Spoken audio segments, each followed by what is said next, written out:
ഇവിടെ റേഞ്ച് ഉണ്ട് സാർ. ഇത് പൂക്ക മെസ്സേജ് ആണല്ലോ. ഇതെന്താ ഈ മെസ്സേജ് വീട്ടിൽ നിന്ന് ഇങ്ങനെ കൊണ്ടുകൊണ്ടെന്ന് വരുന്നത്? ഇവിടെ കിട്ടും സാറേ. എടാ നമുക്ക് ഇവിടെ കയറി ഇരുന്ന് നോക്കാം. ഇവിടെ ഒന്ന് നോക്ക്, റേഞ്ച് കാണും. അതാ പറഞ്ഞത്, ഇവിടെ റേഞ്ച് ഉള്ള സ്ഥലമല്ലേ. റേഞ്ചിൽ വന്നു, കോളും വന്നു. നോക്ക്, നമുക്ക് ഇവിടെ ഇരിക്കാം. നീ ഇരിക്കണം അടുത്ത്. ചേട്ടാ പറഞ്ഞു. സാബു, നീ മെസ്സേജ് കണ്ടു കാണുമല്ലോ. മെസ്സേജ് വോയിസും ഒക്കെ കിട്ടി. അത് കിട്ടിയോണ്ട് മാത്രം കാര്യമില്ല. എടാ, വീട്ടുകാരെല്ലാരും പേടിച്ചിരിക്കുക. നീ അതുകൊണ്ട് നോക്കിയും കണ്ടേ ചെയ്യാവുള്ളൂ. നീ വേണേ പൈസ അങ്ങ് തിരിച്ചു കൊടുത്തേക്ക്. വെറുതെ പ്രശ്നം ഉണ്ടാക്കരുത്, ഞാൻ പറഞ്ഞേക്കാം. വീട്ടിൽ പെണ്ണുങ്ങളെല്ലാം പേടിച്ചിരിക്കുക. നീ ഇപ്പം ഞാൻ പറയുന്നത് കേക്ക്. വെറുതെ വിശ്വാസത്തെ ചോദ്യം ചെയ്യരുതേ. എനിക്ക് ഈ അന്ധവിശ്വാസത്തിലൊന്നും വലിയ കാര്യമൊന്നുമില്ല. അയ്യോ, ഈ കാലത്ത് അങ്ങനെ വല്ലവരും നോക്കുക ഏട്ടാ. എടാ, നീ നോക്കിയും കണ്ടും ചെയ്തോണം. അല്ലെങ്കിൽ പുളി പെട്ടി നീ പെട്ടിയിലാവും. പെട്ടിയിലാകാതെ ഞാൻ നോക്കിയോളാം. ഇതെനിക്ക് പണിയാവോ? ഒരുത്തൻ ഇവിടെ പ്രശ്നം ഉണ്ടാക്കുന്നു, വീട്ടുകാർ പ്രശ്നം, ചേട്ടനും കൂടി ആയ ഞാൻ എന്ത് ചെയ്യും? എടാ, നിനക്കറിയാൻ മേലാത്ത ഒരുപാട് കേസുകൾ എനിക്കറിയാം. അതുകൊണ്ടാണ് ഞാൻ ഈ പറയുന്നത്. ഞാൻ പറയാനുള്ളത് പറഞ്ഞു. നീ ഇതിന്റെ തോന്നിയ ദിവസം വായിക്കൂ. ഇനി ഞാൻ വെച്ചേക്കുവാ. അതാ നല്ലത്. ചേട്ടൻ ഫോൺ വയ്ക്കുക, പിന്നെ വിളിക്കാം. ഇതാരേ വിളിക്കുന്നേ? എന്റെ ചേട്ടൻ. സാറേ എന്നാ സാറേ, എന്നെ നീ പുളി വെട്ടണോ? നീ മേടിക്കും കേട്ടോ. ഇതന്നെ എന്നെ പേടിപ്പിക്കുന്നേ. സാറേ, ഈ പുളി വെട്ടുന്ന എന്തെങ്കിലും ദോഷമാണെങ്കിലേ നമുക്കൊന്ന് നോക്കിക്കാലോ. എവിടെ നോക്കിക്കാൻ? ദോഷം ഉണ്ടെങ്കിൽ ഞാനങ്ങ് സഹിച്ചു. സാറെന്തിനാ ചൂടാകുന്നേ? ചൂടാകൂടാ, ഇതുപോലത്തെ വർത്താനം പറഞ്ഞ പിന്നെ ചൂടാവാതിരിക്കോ? സാറേ, ഒരു കാര്യം ചെയ്യാം. സാറെന്തിനാ ദേഷ്യപ്പെട്ടിരിക്കുന്നേ? എന്റെ ഒരു കൂട്ടുകാരൻ ജോത്സ്യനുണ്ടെന്നേ, നമുക്ക് നോക്കിക്കാം. എന്ത് നോക്കിക്കാൻ?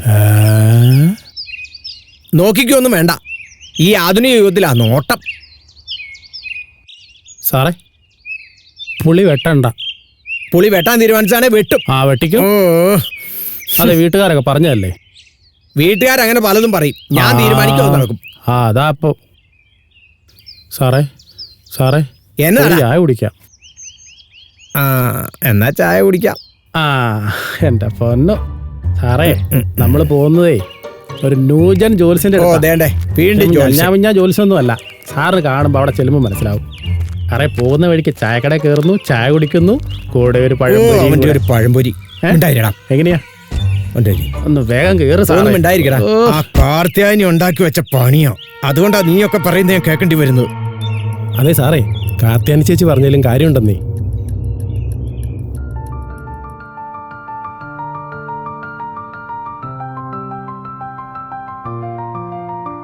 ഇന്ന് കോടതി അവധിയായത് നന്നായി, ഇല്ലേ ഇന്ന് പോഞ്ഞാട്ടെ അയനെ. ചേട്ടോ ചേട്ടോ, പൊന്നോ, എന്തോ രണ്ട് ചായ വേണം, പെട്ടെന്ന് വേണം. ചായ മാത്രം. സാറേ സാറേ, ടെൻഷൻ വേണ്ട.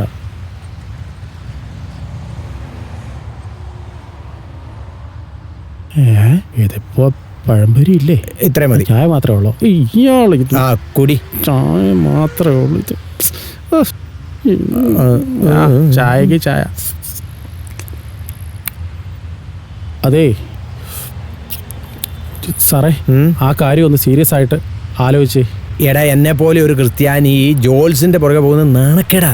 സാറേ, ഇതിനകത്ത് ക്രിസ്ത്യാനിയൊന്നും ഹിന്ദുവൊന്നും ഒന്നുമില്ല. നീ ചായ കുടിക്ക്. നമുക്ക് വേണ്ടപ്പെട്ട പാർട്ടിയാന്നേ, നമുക്ക് പോവാന്നേ. നീ ചായ കുടിക്ക്. ചായ കുടിക്കാം. അടുത്ത ചോറി. എന്നാ പറ്റി? മുഖത്തൊരു വാട്ടം. ഇവനൊന്നും വേറെ ഒരു പണി. പതിവില്ലാത്തൊരു ടെൻഷൻ. ആ പുളിമരം വെട്ടുന്ന കേസുമായിട്ട് ബന്ധപ്പെട്ടതാ. പുളിമരം? അത് സൂക്ഷിക്കണം.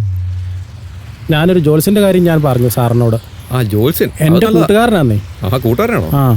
കൂട്ടുകാരനാന്നേ. ഞാൻ പറഞ്ഞു സാറിനോട്, നമ്മുടെ മനക്കിലെ മൂർത്തിയില്ലേ, പുള്ളിയോട് പുളി വെട്ടുന്ന കാര്യം ഒന്ന് ചോദിക്കാനാന്ന്. അടുത്തായി. അതെയോ? അത് നല്ലതാ. എന്തോ കുഴപ്പമുണ്ട് ഇവർക്കൊക്കെ. മൂർത്തി കറക്റ്റ് ടീമാ. സാറേ, ഒന്ന് ആലോചിക്കേ. പോവാന്നേ. നീ ചായ കുടിക്ക. ചായ നീ വേവാ. മറ്റെഴുതിക്ക. ചേട്ടാ, സാറിന്റെ പേരിൽ എഴുതി വെച്ചേരേ.